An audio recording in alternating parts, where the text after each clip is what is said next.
أعوذ بالله من الشيطان الرجيم.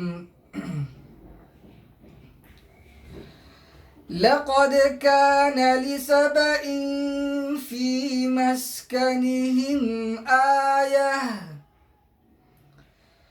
جنتان عن يمين وشمال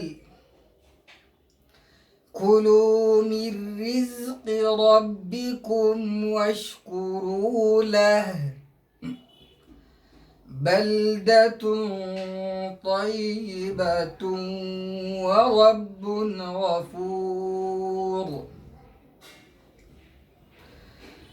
فأعرضوا فأرسلنا عليهم سيل العرم وبدلناهم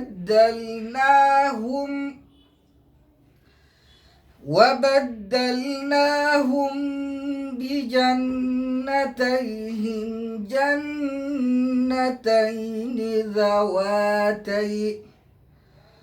ذواتي أكل خمط وأثل وشيء من سدر قليل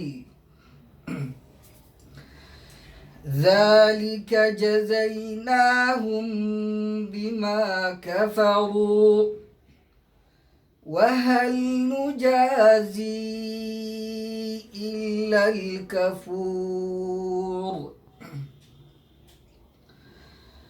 وجعلنا بينهم وبين القرى التي باركنا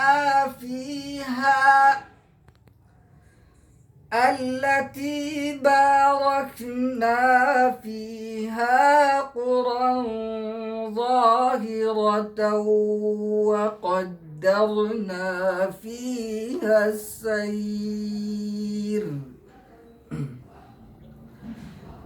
سيروا فيها ليالي وأياما آمنين.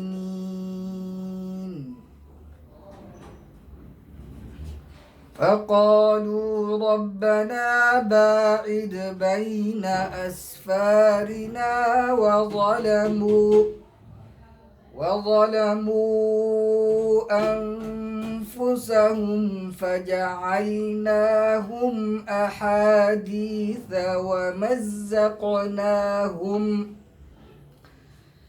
ومزقناهم كل ممزق إن في ذلك لآيات لكل صبار شكور.